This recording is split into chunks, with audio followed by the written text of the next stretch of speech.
wabarakatuh. Perkenalkan, nama saya Sylvia Askara Alifah, NIM 080 dari kelas PAI 6C atau Pendidikan Agama Islam kelas 6C. Dan di sini saya mendapatkan tugas mengenai Al-Basyar, untuk membahas Al-Basyar, Al-Insan, dan juga apa itu Anas.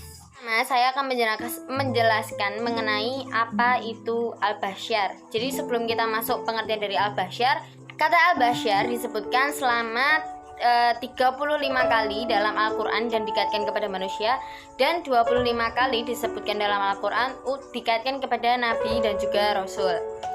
Dan yang selanjutnya, kata basyar itu sendiri lebih merujuk kepada makhluk atau manusia yang biologis seperti yang disebutkan pada surat Yusuf ayat 31. Jadi konteks dari surat Yusuf ayat 31 ini lebih menjelaskan mengenai pembesar-pembesar Mesir yang mengundang para wanita pada suatu acara, dan para wanita itu bertemu dengan Nabi Yusuf lalu terkagum-kagum oleh ketampanan Nabi Yusuf. Jadi mereka itu melihat Nabi Yusuf itu bukan karena moralitasnya atau intelektual dari Nabi Yusuf tersendiri, melainkan dari penampilan dari Nabi Yusuf, lalu keterampilan dari Nabi Yusuf, dan juga seperti ketampanannya, pasti ganteng banget. Itu semua dinilai dari masalah biologis. Maka dari itu basyar itu lebih ke masalah biologis seseorang. Tidak hanya itu, selain dari ayat tersebut juga menjelaskan mengenai penolakan orang-orang kafir untuk menyembah Rasulullah, karena menurut orang-orang kafir itu Rasul itu juga makhluk seperti makhluk biasa. Rasul itu juga makan, juga minum, pergi ke pasar, jalan-jalan, dan juga seperti makhluk-makhluk lainnya. Lalu Allah itu menunjukkan bahwasanya Rasul itu berbeda dengan manusia biasa. Jadi yang langsung ditunjukkan oleh Allah Subhanahu wa taala bagaimana perbedaan antara manusia biasa dan juga Rasul itu tersendiri. Maka dari itu basyar itu adalah lebih ke masalah biologisnya manusia. Di konsep al-basyar itu sendiri dihubungkan dengan sifat-sifat ketubuhan atau pertumbuhan mengenai biologis manusia. Dan di sini mengalami seperti pertumbuhan, lalu mereka juga makan dan juga minum, mereka itu memiliki hasrat untuk mencintai seseorang, dan juga mereka juga ingin seperti jalan-jalan atau lainnya seperti manusia biasa. Dengan kata lain, konsep al-basyar ini menunjukkan dimensi alamiah seseorang yang menjadi ciri pokok manusia pada umumnya. Tadi setelah saya sebutkan tadi seperti makan, minum, memiliki hasrat untuk mencintai seseorang atau berhubungan seksual. Seperti itu adalah yang dimaksud dengan basyar. Dan yang selanjutnya di sini saya akan menjelaskan mengenai al-insan. Oke, di sini saya menjelaskan al-insan itu tersendiri sudah disebutkan selama 65 kali dalam ayat Al-Qur'an, dan hampir semua ayat Al-Qur'an itu memakai kata al-insan.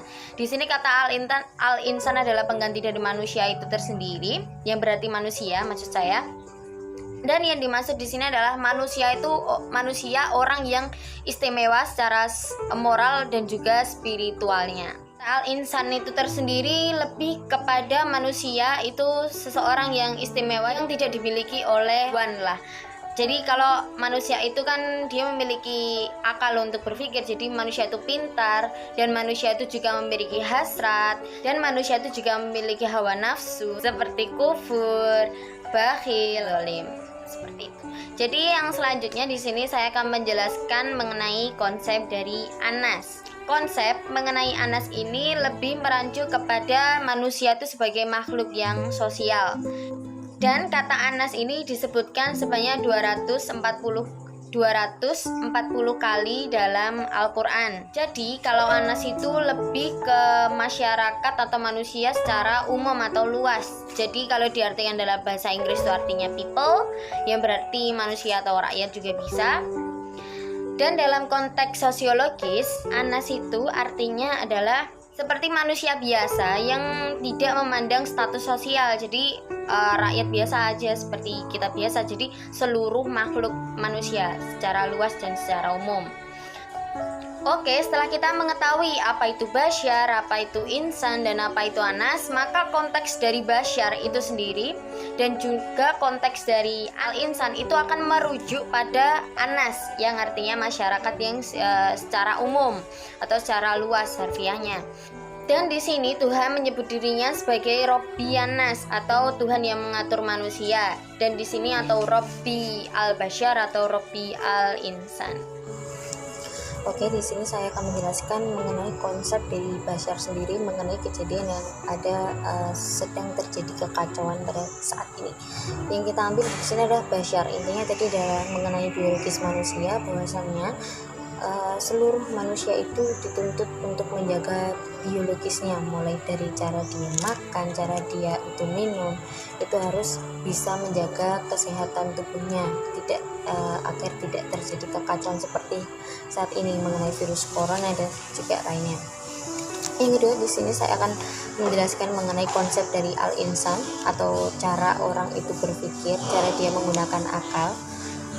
Contoh yang akan saya ambil adalah mengenai kepemerintahan pada saat ini, bahwasannya pemerintah pada saat ini harus bisa menuai kebijakan yang tentunya dilihat dari berbagai aspek. Bagaimana tanggapan mengenai 2 minggu libur, lalu bagaimana dengan pekerja buruh jika diliburkan selama 2 hari mereka tidak mendapat makan atau sebagainya. Dan juga pemerintah harus bisa melihat dari berbagai aspek. Dan di sini saya akan lanjut ke mengenai al-insan, yang di sini konsepnya saya akan mengambil dari konsep pemerintahan pada saat ini, bahwa intinya dengan adanya diliburkannya selama 2 minggu, pemerintah juga harus bisa mengambil kebijakan dari berbagai sisi, baik dan juga buruknya. Bagaimana jika dilihat dari berbagai aspek, mulai dari pekerja buruh, itu bagaimana konsepnya. Jadi pemerintah harus bisa membuat kebijakan dari berbagai dilihat dari berbagai sisi. Dan yang terakhir adalah mengenai Anas, yaitu makhluk sosial. Tentunya di sini ketika kita sudah mengalami fenomena yang kacau yang ada di Indonesia, tentunya maka akan banyak kerugian yang terjadi. Tentunya khususnya warga buruh yang pekerjaannya itu dan pendapatannya secara harian, dengan diliburkannya secara 2 minggu, maka setidaknya sebagai Anas atau makhluk sosial dari kalangan atas itu membantu orang yang dari kalangan bawah. Maka dengan adanya kebijakan dari lockdown atau stay at home itu, maka pekerja buruh itu juga nggak bingung ketika dia itu di lockdown atau harus stay at home atau harus di rumah. Jadi dia tidak bingung untuk makan sehari-harinya dia, seperti itu. Ini adalah konsep dari Bashar, konsep dari al-insan, dan juga konsep dari Anas, yang intinya pada dasarnya adalah sebagai makhluk itu kita harus Anas, dia itu makhluk sosial. Jadi juga membantu bersamanya, dan juga kita harus menjaga kesehatan kita, dan juga kita harus memiliki akal al-insan, yaitu berpikir secara rasional dan juga memikirkan hal-hal yang sehat, yang bisa digunakan secara sehat, seperti itu. Sekian yang dapat saya sampaikan, kurang lebihnya mengenai Bashar, al-insan, dan juga Anas. Saya mohon maaf dan pamit undur diri. Terima kasih telah mengunjungi link saya, dan juga diharapkan komen dan juga like, subscribe. Thank you.